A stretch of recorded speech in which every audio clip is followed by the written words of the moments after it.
Hi, I'm Sherry Constantino-Shore. I'm the Behavioral Health Clinical Nurse Specialist at the Northwest Campus, and I'm so excited this morning to be introducing Vicki de Klerk Rubin. Vicki is a registered nurse. She's a validation master and the executive director of the Validation Training Institute. She's the daughter of Naomi Feil, who developed validation as a response to her dissatisfaction with traditional methods of working with the severely disoriented old who were her clients.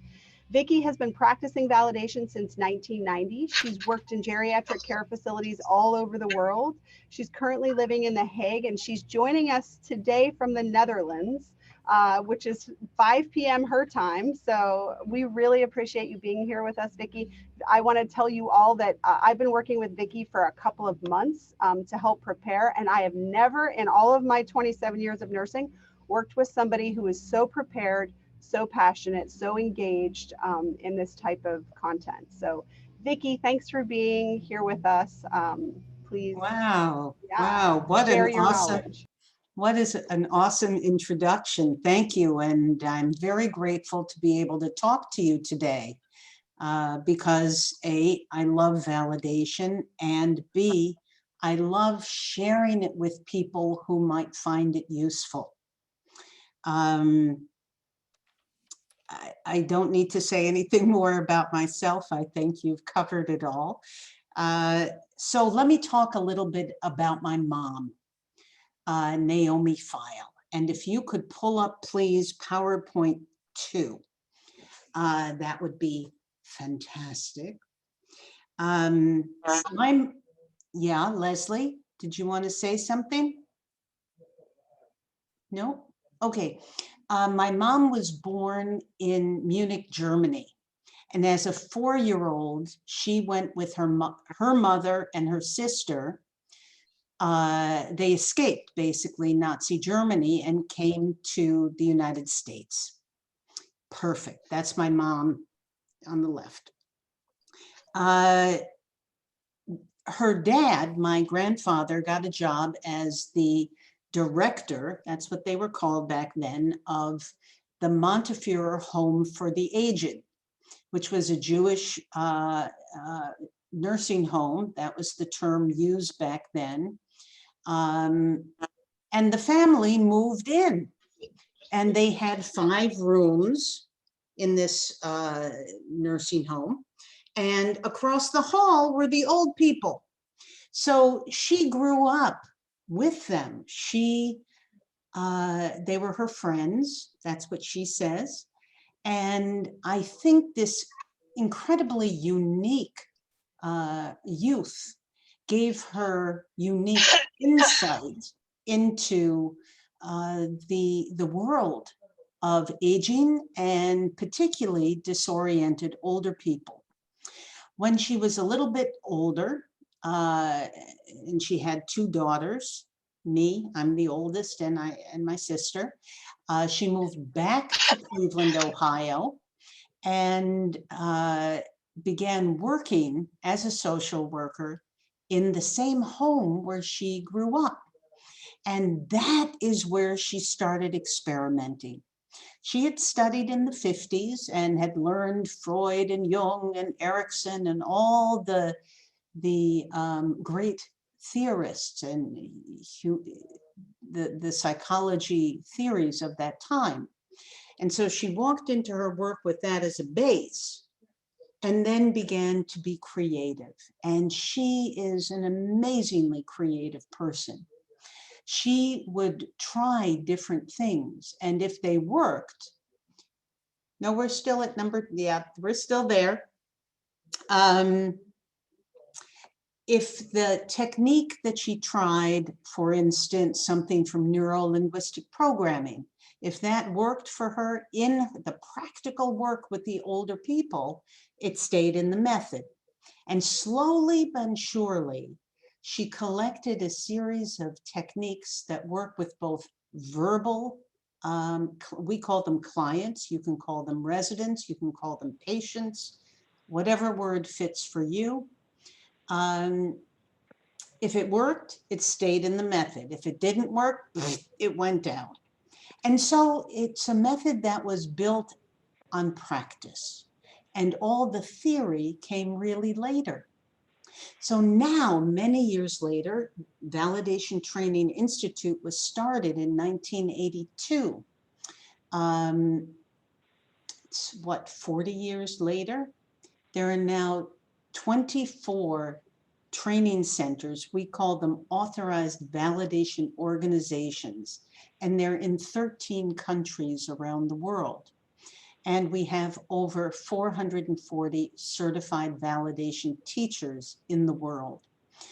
It is in many countries one of the accepted forms of practice when working with very old people who have cognitive decline.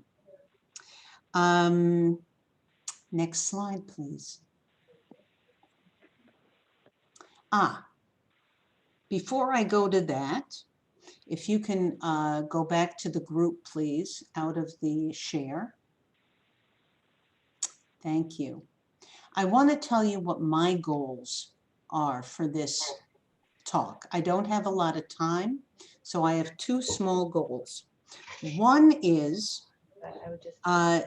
to increase your ability to communicate with and meet the underlying needs of your patients, residents, clients. Okay? And the second is to give you some practical tools in handling situations where that older adult is really angry and focusing that anger at you. Because that's a situation that a lot of people have difficulty with. So I thought I'd choose that. And my secret goal, which isn't published anywhere, is that I change your eyes and the way you look at older adults the next time you're at work. But we'll see. That's my secret goal. Don't tell. Okay. So validation is made up of 3 parts. And I'm going to focus a lot of attention today on the basic attitude, which is one of honesty and integrity. And that means we never lie. Respect for the older adult. And there are many ways we can show respect in the way we address an older person, the way we look at another person, if we are on eye contact or not, eye level, our voice tone. There are many ways to express respect. Distance is another one. How close, how far away. And we use emotive empathy in validation. And what that means is we take on the emotions of the other person for the moments that we choose to validate. So even if I've had a hectic day, I need to be able to put my feelings and thoughts aside. And we'll practice this later. Focus on the person across from me and try to move into their emotion just for those few moments that I'm validating. There are, of course, techniques, and we'll practice some of the prerequisites in this session. And the theory gives us our principles, how we respond to older adults, the goals of validation, our view of aging, and that's about it. Principles, goals, and our view. So that slide can now, there's our goals for the webinar. But I've told you, so now we can you take away the share? Thank you. I would like for you please to write in the chat, how can you identify the needs of an older adult. What are some of the things that you do to identify the needs of an older adult living with cognitive decline?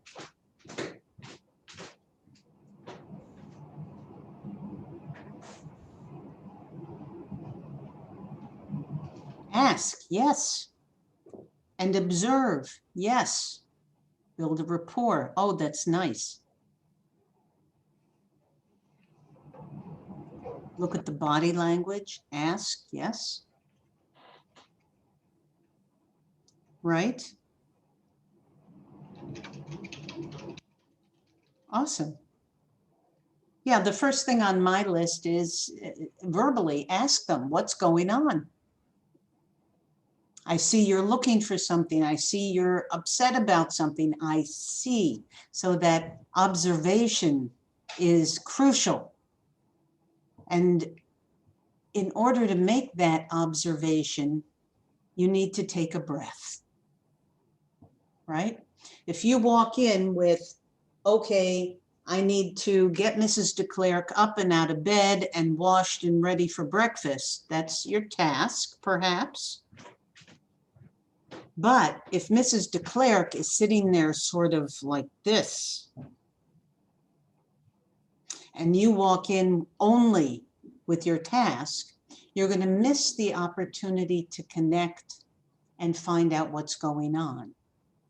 So that taking that breath as you knock on the door is, it seems like a simple step, but it's a critical one.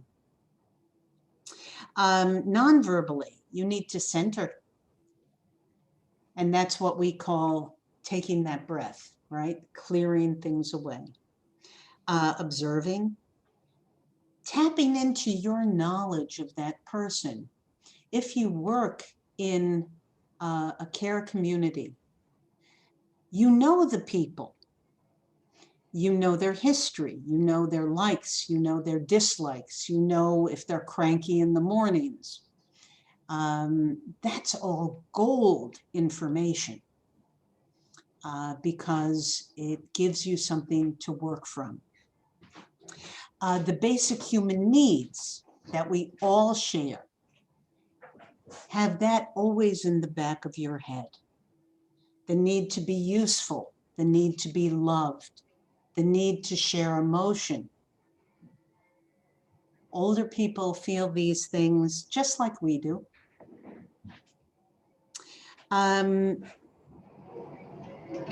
Okay, let's go to how to learn to identify specific reasons for emotional expressions.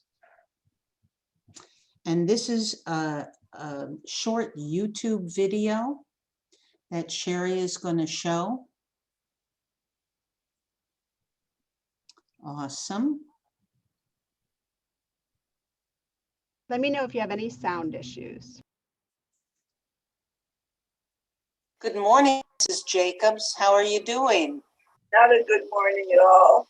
I've been waiting and waiting for Susie to come, and she's not here. And she said she would come. She promised me she would come. When she put me in this place, she said she would be here with me, but she's not. She lied. She lied. Has she ever done that before? But that Susan doesn't tell the truth. I'll tell the whole world about it. I'll write it in the newspapers, and then they'll punish her for that. What you do to your parents, that comes back to you. She'll get it. She doesn't think so, but she's going to get it. But good. You miss Susan, and who else do you miss? Well, I miss Susan, and also I miss Jerry, because Jerry was always such a good son. Oh, but I don't know where he is now. Everything is gone, so there's no use. Everybody's gone. Susie's gone. Jerry's gone. Yeah, we're all gone, and I'm going to be gone soon. And so that'll be the end of the whole thing. And maybe that's the way it should be. It should be like that. I have to get something from my mouth because they don't give me Take your time. Take your time. You know what? They don't give you any food here. So all I have is this horrible junk coming out. And this place is just terrible. I've never been in such a bad place in my whole life. So everything is wrong. It's a bad place. There's no food. You don't get what you need, and your family isn't coming to visit you. It's a really difficult time right now. You're having a hard time. We're having a hard time. And anything I can do to help you, I am happy to do so. Well,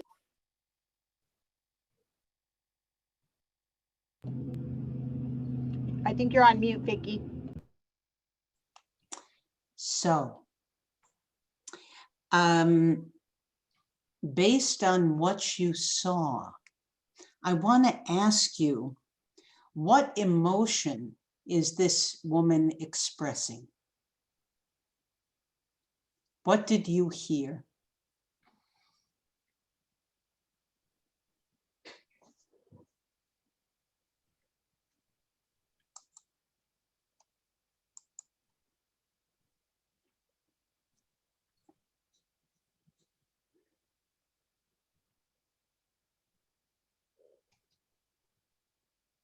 The answers are coming in.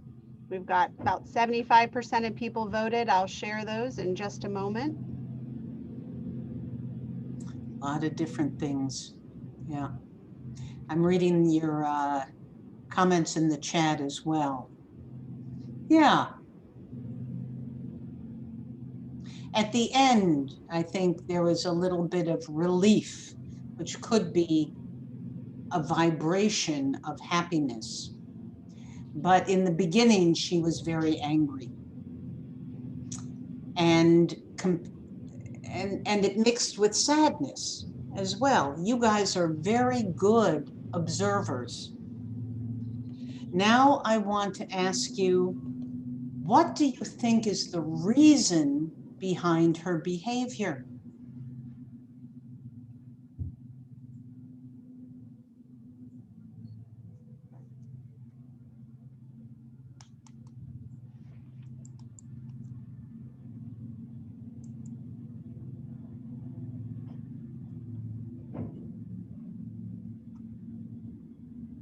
We have about 75% of people voted. I'll be sharing those in just a moment.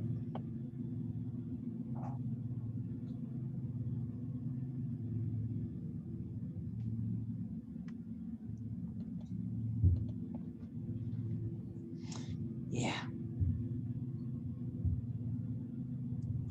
Yeah, most of you felt that she felt abandoned. And that's my sense as well. The need to feel useful is certainly an important need.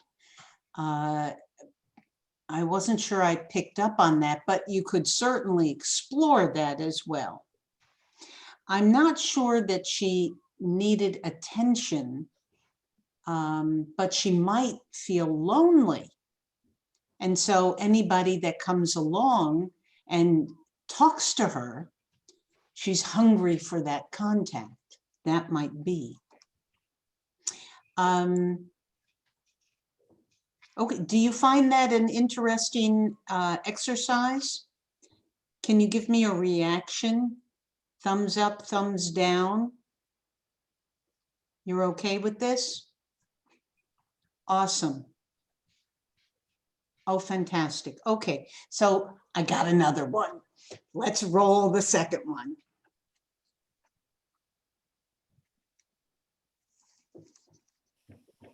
Watch how Naomi teaches Chris.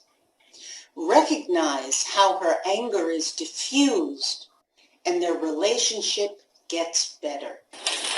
Where are we going today? Well, first of all, we're going to the store, we're going to French class, and then we're going to a film this evening. Yeah, but what exercise? I don't see it here anywhere. You show me where there's exercise. That's not today. That's on Thursday, so just calm down and don't worry about it. What do you mean it's not today? You're making that up. Where is my schedule? Did you hide it? I just told you we're going to the store, we're going to French class, and then we're going to a film this evening. So just trust me. I don't trust you. I give you a schedule every 2 days. Keep it going. Oh, it's okay. We can work with that.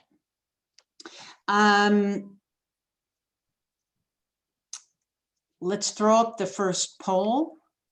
It's the same poll, same questions. What emotion is this woman expressing? What did you observe in that 46 seconds? Can you put up the poll, Sherry? Okay. Yeah, I'm working on that. I'm trying Oh. to clear the last one. I'll be right with you. No problem.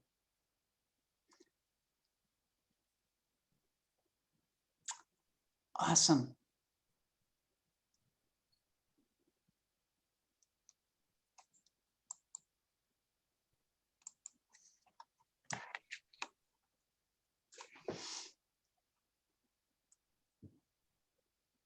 Got about half of folks weighing in. Give you a couple more, another half a minute, and I'll share it. Cool.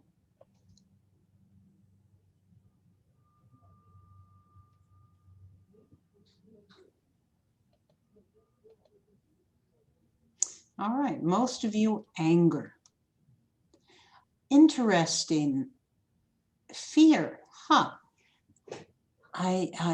We're going to practice with that in a little bit later. I'm not sure where the fear is. Disgust, I can see. Surprise, sure. Where is that on my schedule? Surprise, by the way, is an emotion that is a momentary thing and is almost always followed by another emotion. For instance, you know, you see a mouse, eek, fear. So surprise, fear. Or it can be surprise, happy. My birthday, surprise birthday, oh! Or it could be you're biking, or you see a biker along the path and you're driving in the car and the biker weebles a little bit and you get scared and then angry. Get out of the way. So surprise always is followed by another emotion. Cool. Let's go to what do we think could be underneath her anger?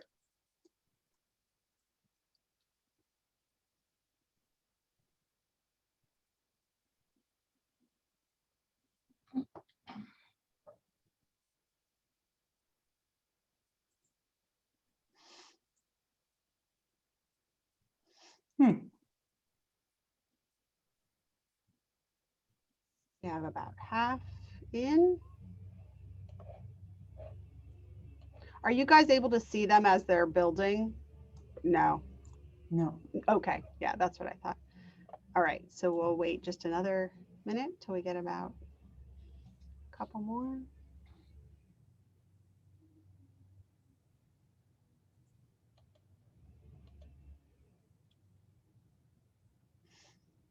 All right. Of these, that's what I clicked to. Her basic human need to be useful is not being fulfilled. But more than that, I think this woman is afraid of getting older. She's afraid to lose her ability to walk. If she doesn't exercise, what's going to happen to her? She wants control of her life. Control seems to be a critical issue for her. And I'm not sure about this, but maybe there's a little bit of the need to be loved. She's missing that. Autonomy, nice. Fear of not having control of her life, fear of not being heard, right on. Yeah, exactly, exactly. So you're skilled at observing and picking up emotions and seeing that there is something behind it. There's almost always, when we're talking about older adults, by that I mean 80 plus, and they have cognitive decline, when a strong emotion is expressed, there's going to be a reason behind it. Just know that. And you can be Sherlock Holmes and try to discover what is going on. Could you put up PowerPoint 5? Right. So we've been talking about basic human needs: to be useful, to give love or get love, to express emotions.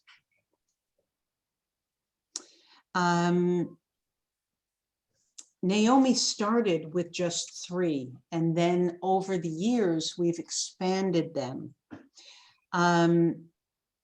The woman with the doll, for those of you who work in long-term care facilities, I'm sure you have seen older adults walking around with a doll, and that is truly fulfilling of a basic human need: to give love or to get love. It can also be other things like working out traumas, but right now we're talking about basic human needs. The need to be useful. There was a guy who every day would get dressed and he'd put on his coat and pick up his attaché case, and he would walk around. He was living in a long-term care facility and he was going to work. Another woman got dressed every morning, took her handbag, went to the front lobby, would sit down in one of the big stuffed chairs, and she would go through her handbag, taking tissues, papers, envelopes, and she would put them in her bag and take them out of her bag and into her bag. And that behavior suddenly looks not so crazy when you know that she was an executive secretary at a very large firm. This is a woman who was expressing her need to be useful. The need to express emotion. Well, I'm sure you've seen that. When you're angry, if you push it down, it becomes over years like a wound that goes septic. If something had happened very long ago and you've never talked about it and never shared it, you've kept it buried, it becomes like a sepsis and it needs to be expressed. So very often with older adults, as they lose cognitive ability, emotions can flow out. What my mom often says is the champagne cork pops and out comes all the emotion. We can see that. And sometimes it's subtler. The next slide, please. More basic human needs, sensory stimulation. You'll see people sometimes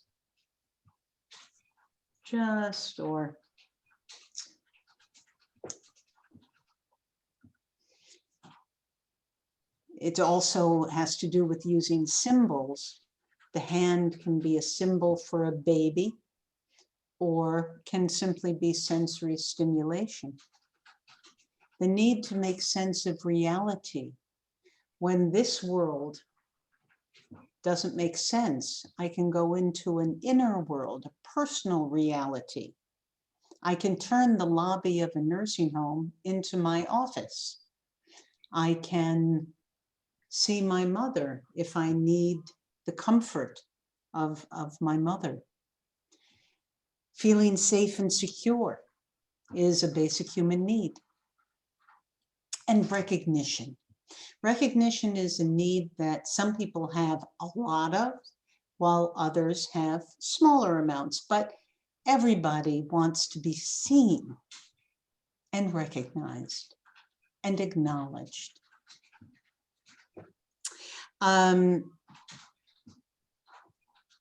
Right, next slide, please. There is a reason behind behavior. I've talked about that a bit before, but here are some examples.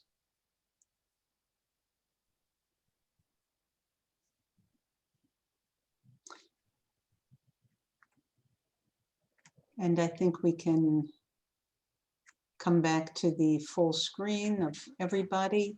Are there any questions, by the way? Feel free to write in the chat. I want to talk about language for a moment. The title of this presentation I used the word aggression or aggressive. And very often we see that in nursing notes. Oh, the patient was aggressive. And I would like us to be a lot more specific. Aggression is sort of, it's not clear. It also is very subjective. If somebody is angry and expressing anger, I think it's easier to handle if you say, oh, Mrs. de Klerk is angry. And she's angry because she didn't sleep enough and she's got a UTI. And I woke her up too early, maybe. Or she's not a morning person. Or she didn't get her favorite meal. Or, do you understand what I'm saying? That labeling people as aggressive can often lead to over-medication, which we don't want, because when we give sedatives or psychotropic drugs, it pushes those emotions under. And when we validate, we want the emotions to come up. We want people to express themselves. And a lot of people are very frightened. Oh my gosh, if I let her yell, she'll never stop. Just like, oh, if I let her cry, she will never stop. But I would like you to reflect on your own experience. I don't think anybody in this group has ever gotten angry and it didn't stop. You got tired at some point and just went, oh, right? You can't cry more than, say, an hour. You can go back to it, but it's going to end. And trust that you have a lot more energy than an 85-year-old. An 85-year-old can't cry for an hour. They just don't have the energy. Do you understand what I'm saying? Yeah, and Vicki, David, one of our charge nurses, is chiming in and saying, do we have the resources to allow this? So that's one thing that many of the patients who come to our geropsychiatric unit are in acute crises. And so it's slightly different maybe than a, extended care facility or skilled nursing facility where they're living out their lives, and have the support. So many of our patients do require medications to be able to manage those acute crises. So how could we work within that? How could we work within knowing that they are going to need some medications and these principles still apply? Well, let's talk words again. If people are expressing a lot of emotion, that's not a bad thing. If people are psychotic, then that's another thing. However, you all probably know this, no person develops a psychosis in very old age. It just doesn't happen. A psychosis begins sometimes teenage years and adulthood. But no one becomes psychotic in very old age. And I think that's important to take into consideration. The use of antipsychotic meds most of the time with very old people who have no history of psychiatric problems, and within those boundaries, the use of psychotic medication is not a good thing. It is used primarily to benefit the care staff, to make them quiet, to make the patient quiet.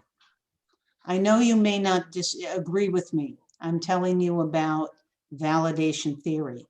If somebody is not psychotic or has a history of psychiatric problems, treating them with psychotropic drugs is not for their benefit. In fact, it works to the other side. It can push the feelings inside. It can increase disorientation. It can increase withdrawal. Yeah. So Vicki, So- tell us when you have worked in facilities where you have multiple patients who are struggling at one time, what does that look like from a staffing perspective, from an individual time perspective? What does that look like to validate Well, patients? it's validation on the go, sort of on demand, when people need it. And also an acceptance of certain behaviors and giving room for people to express.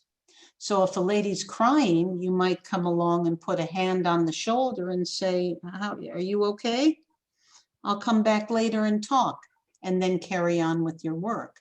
It's incorporated in your daily activities, and not putting up too many boundaries or barriers. It is so important to acknowledge the individual's emotions and try to listen and hear them exactly. Now, I don't know the people who you work with. I don't know if they have a history of psychiatric problems. If they do, I'm not speaking to that population. Validation works best with people who have no history of psychiatric problems, who have reached very old age and don't have the coping skills to handle the avalanche of losses that happen as you get older. And I'm talking physical losses like brain cells, like hair, like eyes, sensory input, mobility, and psychosocial losses, the loss of loved ones, the isolation. There's a ton of those. Did somebody want to say something? Okay.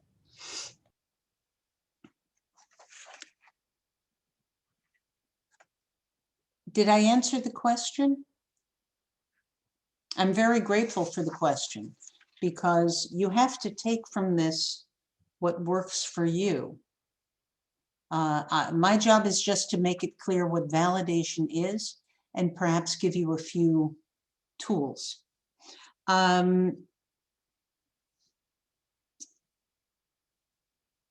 Goal 2 of my little presentation is to give you tools to change yourselves, because we know we can't change the other people. An older adult who has cognitive decline is not going to suddenly become oriented.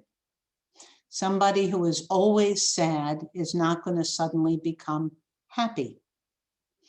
We have to accept the person where they are in that moment and not try to change them. So can we go please to PowerPoint number 9? Zippity-doo-dah, zippity-a. Yep, disoriented older adults should be accepted as they are. And sometimes that's not easy, but we try. So I would like everybody, please, to put your feet on the ground. You can close your eyes if you want, you don't have to. Try to let go of whatever tension is in your body. And please breathe in through your nose and out through your mouth. And I would like you to imagine a color that fills you with energy, a color that makes you feel resourceful. And imagine every time you inhale, you bring that color in through your nose. And as you exhale, that color fills your body. It's sort of like painting yourself from the inside with this energy-giving, resourceful color.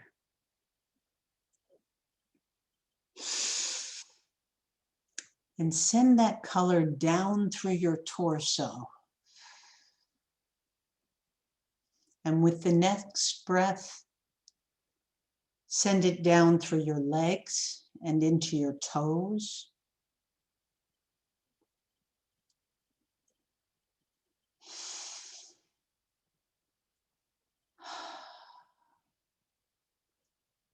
Come back up to your shoulders. Send the color down through your arms and your hands.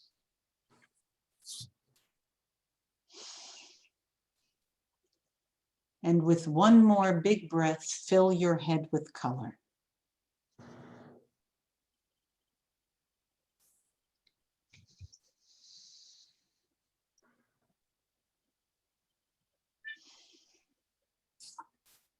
Okay. When you're ready, come on back. This is one of many, many ways to center yourself, to find a quiet place where you can put your thoughts and feelings aside. If this worked for you, wonderful. Practice it. After you've done it every day for perhaps a couple of minutes or over a week or two, you're welcome.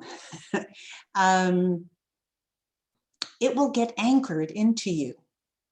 So at this point, when I think of my color, it's sort of like boom.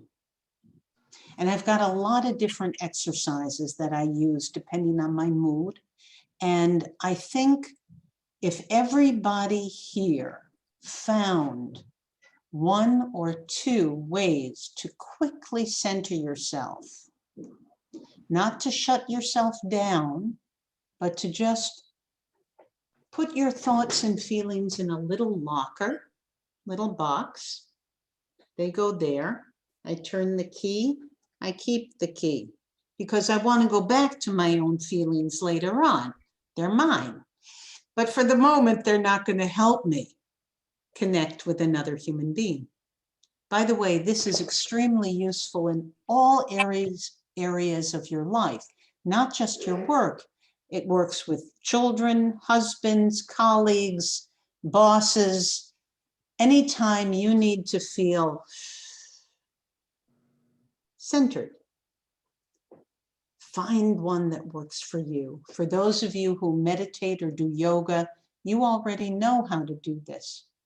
I'm just offering another way. So the next step or tool that I'd like to teach you is to observe and calibrate. Next slide, please. In this exercise, and you can turn your cameras off if you want, because I'm going to ask you to make funny faces. I would like for you to look at the man on the left, observe, And I'd like you to calibrate. And what I mean by calibration is make your face match what you see. So the mouth is down. The jawline is tense, as if he's clenching his teeth. The nose is a little flared, not much. Eyes looking up, brows down, forehead furrowed, chin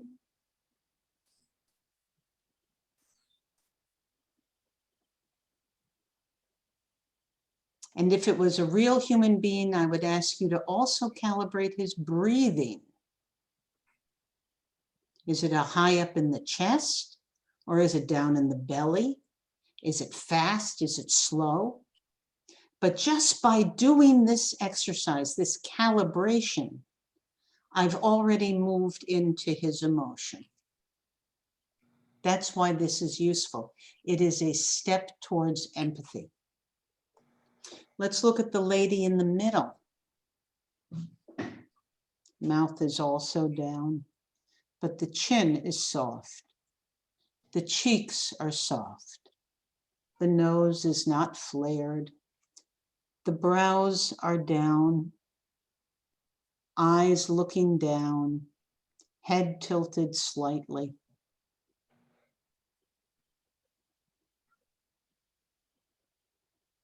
That brings me into another emotional space, sadness. And now I look at the lady on the far right. Her eyes are wide open. Her nostrils are flared. Her teeth are together, mouth slightly open.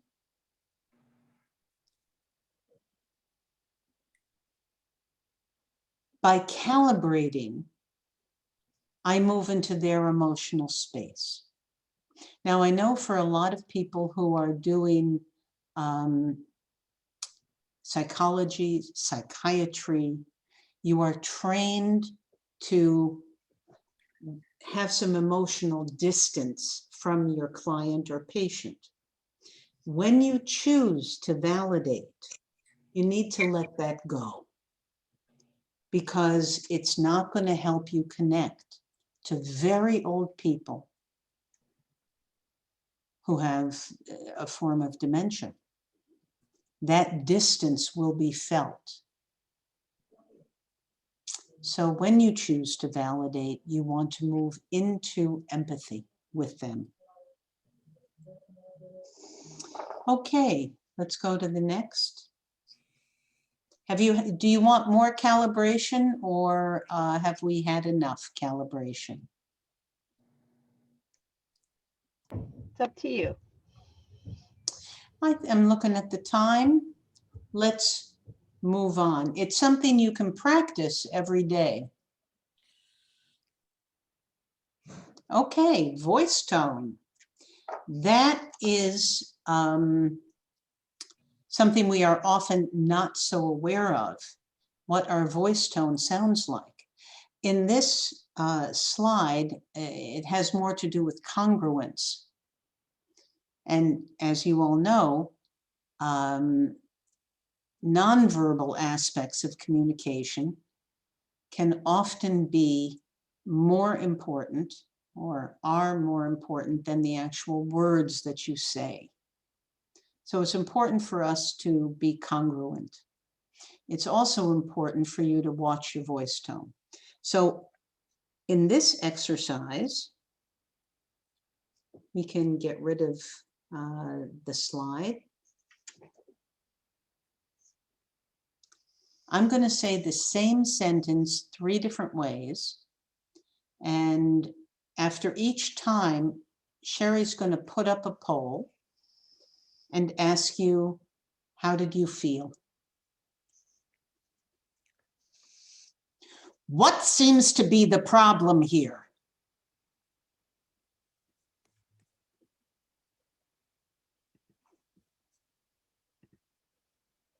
What seems to be the problem here?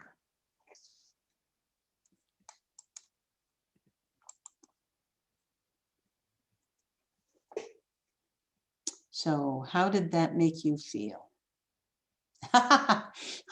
Okay, yeah.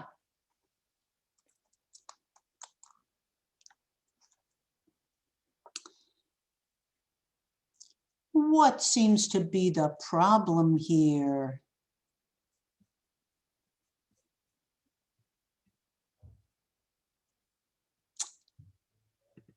What seems to be the problem here? How does that make you feel?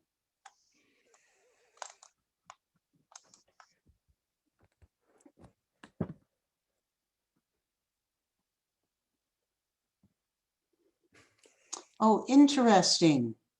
That's so interesting. You know, there's no right or wrong answer here because I'm asking you what you felt. Okay. I'm going to try it one more time.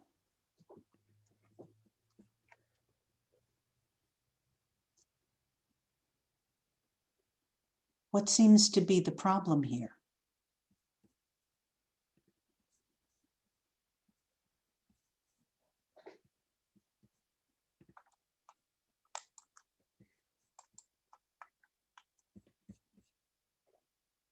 What seems to be the problem here?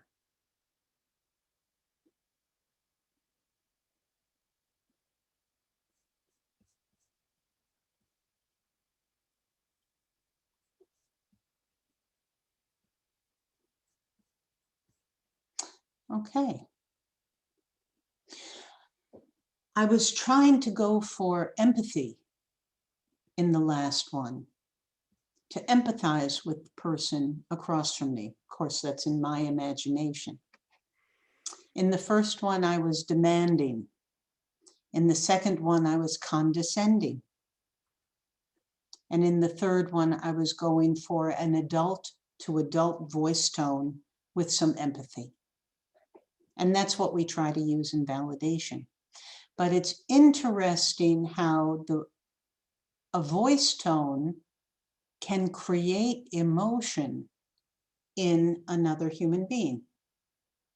And I think that's the point of this exercise. I'm really struck, Vicki. I just want to chime in and say I'm really struck in doing this exercise how much our own lens really colors what we hear. You know, we've talked a lot with this group about nonverbal communication and reading body language and tone, but the way that you had us do the poll made me really acknowledge that it's really a lot about your own lens too, to what you hear, right? That's right. Thank you for bringing that up. That's wonderful. And of course, when we're communicating to connect with another person, we have to reach out to them and recognize their lens, so to speak, and try to, if we want to connect, if that's our goal, we have to let go of our lens in order to move into their world. That's good. I believe I've just got a few more, one more thing that I think is extremely important for everyone here. It does take time to do what Vicki is suggesting. It is so important that I'm trying to embrace these techniques. Thanks. Self-care. Here is a website where we've got a ton of minimally 2 minutes, 3 minutes, all the way up to a big 10 minutes. Please find a way to care for yourself. And you should be doing it a couple times a day. Whether it's just clicking on the 3-minute visit to the Atlantic Ocean and just sit there and listen to the ocean for 3 minutes or 2 minutes, it will give you something. There are breathing exercises. There's some Pilates techniques. There's Feldenkrais techniques. There's, maybe you can go down the road. Oh, laughter yoga is fantastic. Whoops, we lost something. If you could, you see where it's, oh, well. Did I? I'll go back to the website. No, it's okay. It's okay. You have the channel right there. I put the link in the chat, you guys. Perfect. Find whatever works for you. Every human being is unique and worthwhile. That's principle 1 in validation, and that means you too, not just older adults. You got to take care of yourselves. Find the moments, take the breaths, go to the beach, do a belly laugh. That will help you get through these very hard times. If you are interested and would like to do more validation, there's a bunch of things that you can do. This presentation is just tip of the iceberg. We have certification levels, individual validation, working in groups, and that might be interesting for some of you. Putting 4 to 8 disoriented older adults in a validation group is amazing. You wouldn't believe what comes out of those. Validation presenter, teacher, and master. Next slide, please. So there's a bunch of books which you can look at. We have a validation tutorial which takes you a little bit farther. It's totally online. We have a documentary that's a full day workshop. It's a 3-hour workshop in 3 parts. And that might be interesting as a group to perhaps rent it or purchase it and take a look at what she presents in her workshop. She's quite inspirational. And now I come to the end of my presentation. So I wanted to say thank you very much. Feel free to contact me with any questions. And if there are any questions right now, I am happy to answer them.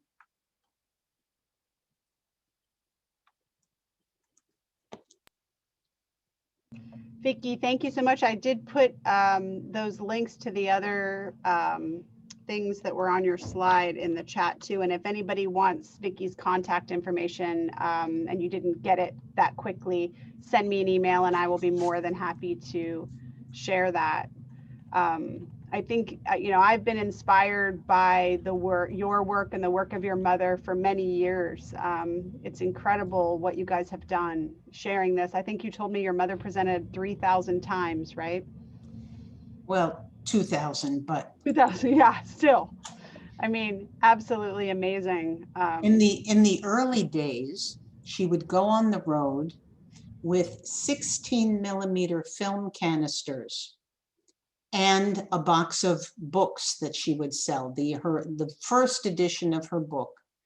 And she would go on the road and give presentations in St. Louis and then fly to Florida and then go to New York. And then it was a one-woman show for many, many years.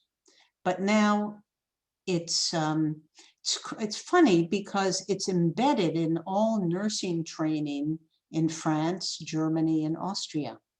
And it's less known in the United States where it was born, which is kind of crazy. And that's one of the reasons why I'm very happy to share the method with everybody. And please know that it's only one method in a tool chest that you should be gathering. It's a useful method with certain people at certain times. You can't validate 24/7. You validate for 5 minutes. But it's a very intense 5 minutes. And if you haven't seen the video, Naomi Feil and Gladys Wilson, that is crazy good. You will really enjoy that. I'm going to put it in the chat. Vicki, can you also tell us a success story? Like, tell us a difficult patient, what was going on and what happened when you did this, or what you saw.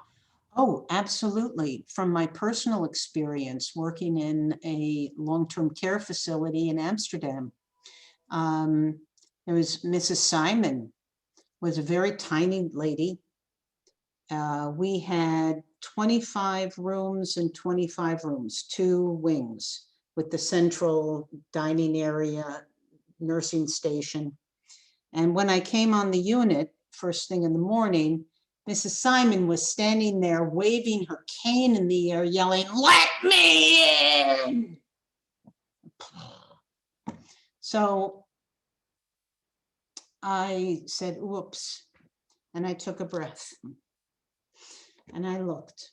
And I did just exactly what I did with you. I observed and I calibrated, and I went to her and I said, "Mrs. Simon, what seems to be the problem here?"